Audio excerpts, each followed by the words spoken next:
Thanks for tuning in to this week's news recap. Before we dive in, I just wanted to urge you to check out 4 articles that I published this week. On Medium, I wrote about the Graph protocol, which is basically a decentralized Google, as well as why one of its potential competitors decided to instead help support the Graph and become one of its core dev teams. On Facebook Bulletin, I explained the tokenomics of both Bitcoin and Ethereum. If you need a refresher on how to value BTC or ETH, or know a friend that is just falling down the crypto rabbit hole, go check out these primers on my Bulletin page. All 4 links will be in the show notes for this episode. First story. A BadgerDAO hack left one user minus 906 BTC. BadgerDAO, a DeFi protocol built to provide yield on Bitcoin, fell victim to an attack on Wednesday night. BadgerDAO tweeted, "Badger has received reports of unauthorized withdrawals of user funds. As Badger engineers investigate this, all smart contracts have been paused to prevent further withdrawals." According to PeckShield, the total loss is over $120 million.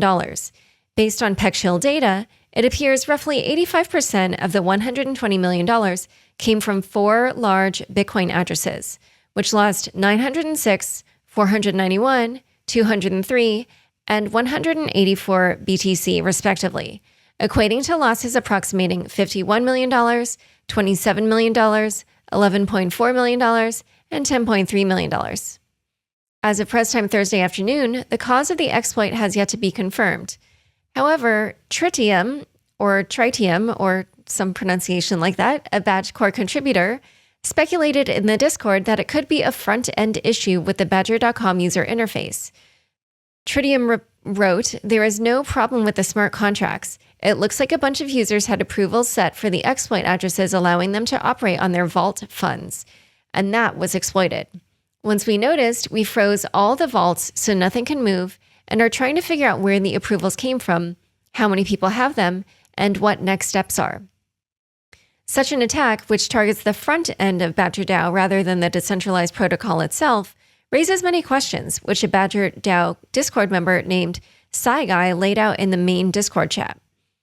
"This hack has really opened up a can of worms for questions for me.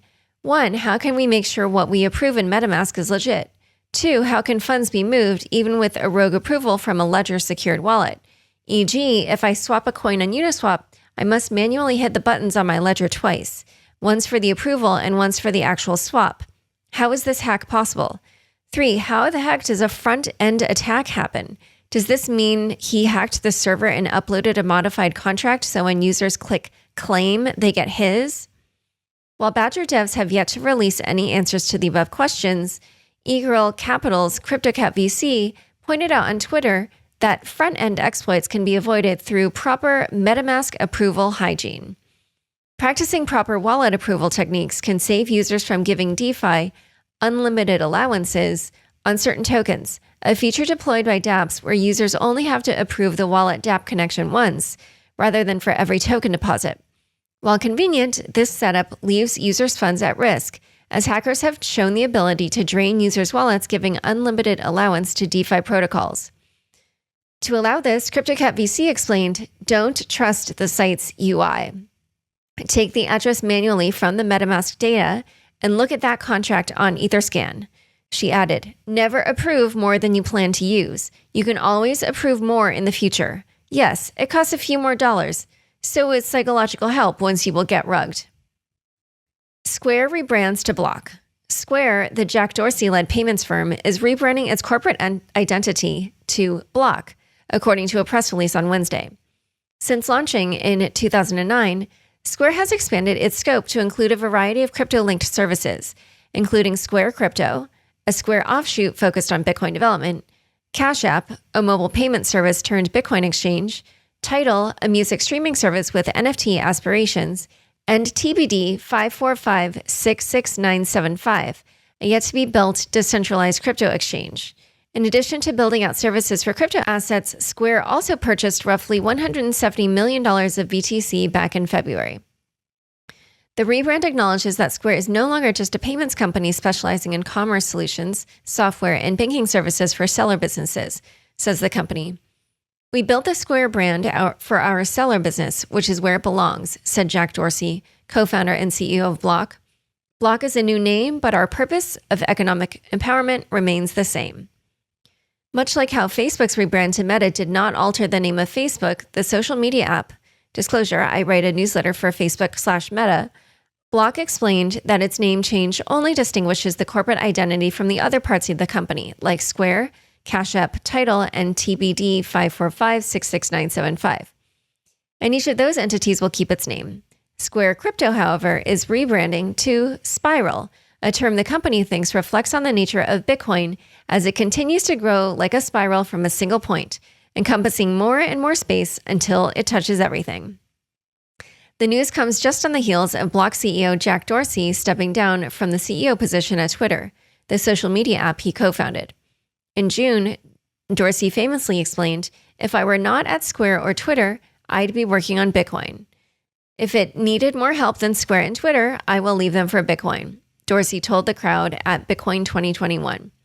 With his time at Twitter over and Square's rebrand to Block, it appears that Dorsey is making his summer statement reality. Metaverse land is going fast. Metaverse real estate is getting hot. Data from DappRadar shows that out of the top 10 most expensive land purchases on The Sandbox, a virtual metaverse game, 8 of them happened within the last 2 weeks, with each plot of land selling between $81,000 and $191,000. On Decentraland, a similar metaverse game, 5 of the top 10 most expensive land purchases happened in the past 14 days, with eye-popping values stretching from $415,000 to $2.42 million. The latter purchase for 618,000 mana was claimed by the Metaverse Group, which announced the largest Metaverse land acquisition in history, a 116-parcel estate in the heart of Decentraland's Fashion Street district. Notably, the Metaverse Group purchase outdid an anonymous Thanksgiving Eve acquisition of Genesis land in Axie Infinity for 550 ETH, or roughly $2.3 million, which marked the largest sale ever for a single plot of digital land at the time, according to Axie Infinity's Twitter account. In total, DappRadar shows that over $100 million worth of digital real estate traded hands over the 7 days ending November 30th. According to digital asset manager Grayscale, such buzzy numbers from the metaverse are to be expected going forward. The metaverse is estimated to be $1 trillion revenue opportunity across advertising, social commerce, digital events, hardware, and developer creator monetization, wrote Grayscale in a recent report. Banks want to get into Bitcoin without getting into Bitcoin. A report from CoinDesk's Ian Allison says that Goldman Sachs is among a group of U.S. banks attempting to figure out how to use Bitcoin as collateral for cash loans. Allison cites 3 sources familiar with the plans. Goldman was working on getting approved for lending against collateral and tri-party repo, said one source. And if they had a liquidation agent, then they were just doing secured lending without ever having Bitcoin touch their balance sheet. Coinbase and Fidelity Digital Assets were mentioned as potential candidates with whom the U.S. banks are in discussion. Goldman and a handful of other big banks are attempting to follow in the footsteps of digital asset-friendly banks like Silvergate and Signature, both of which already released a Bitcoin-backed cash loan program earlier this year. $31 million was lost in a DeFi hack spanning Ethereum and Polygon. Approximately $31 million in cryptocurrencies were stolen from MonoX in a hack on November 30th. MonoX, a DeFi platform specializing in liquidity pools, saw about $18.2 million in wrapped ETH stolen, along with $10.5 million in Matic. Other tokens were taken as well. According to security researcher Mudit Gupta, the exploit was caused by a smart contract bug that led to incorrect price updates when doing token swaps. He added, the attacker did a bunch of swaps from MonoX token to pump the price of MonoX token in the system. Once the price was obscenely high, they swapped their MonoX tokens for all the other assets in the system. In a postmortem, MonoX noted that it has a $1 million insurance pool, which it is working on distributing. MonoX also hinted that more compensation could be coming for affected users. Please note that fixing the issue is at the forefront of our thoughts, and most importantly, how we can restore what was lost by our community. Be on the lookout for a compensation plan in the near future. Congress plans to host major crypto players next Wednesday. An upcoming congressional hearing titled Digital Assets in the Future of Finance, Understanding the Challenges and Benefits of Financial Innovation in the United States, is going to be chock full of crypto industry heavyweights. According to Maxine Waters, the House Financial Services Committee chair, witnesses include Circle's Jeremy Allaire, FTX's Sam Bankman-Fried, Bitfury's Brian Brooks, Paxos's Chad Cascarilla, Stellar's Danelle Dixon, and Coinbase's Alicia Haas.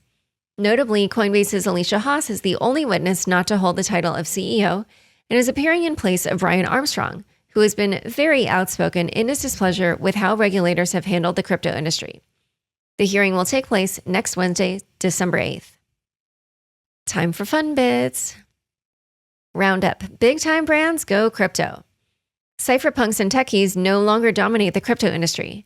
Every day, Web3, crypto, blockchain, technology, whatever you want to call it, seems to move another step towards the mainstream, as evidenced by 3 big-time companies making crypto-based moves this week. Adidas times Coinbase? Probably nothing. Last week, Adidas unveiled a partnership with Coinbase, humorously saying that it was probably nothing in its announcement on Twitter. Since then, the fashion company has been all over the Metaverse. On November 22nd, Adidas showed off a plot of land labeled Adidas Originals inside the sandbox. On Thursday, Adidas also announced official partnerships with Bored Ape Yacht Club, NFT collector G-Money, and NFT collection Punk's Comic. Beer.eth was just the beginning. Budweiser launched an NFT collection this week, dropping 1,936 unique digital cans, referencing the year of the first Budweiser can. The pricing of the NFTs, which sold out in under an hour, depended on scarcity. As of press time, the so-called Budverse cans held a price floor of 0.24 ETH. This is not the company's first crypto foray. Budweiser recently purchased the Ethereum domain Beer.eth, which it now proudly displays on Twitter. Buy tickets, get an NFT. AMC and Sony are collaborating to drop a special collection of NFTs to customers who pre-purchase tickets for the upcoming Spider-Man movie.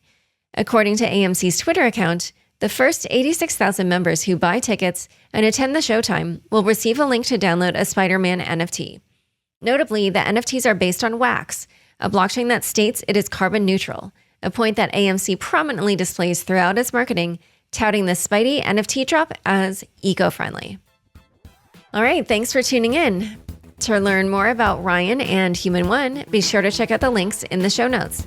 Unconfirmed is produced by me, Laura Shin, with help from Anthony Yoon, Mark Murdoch, and Daniel Ness. Thanks for listening.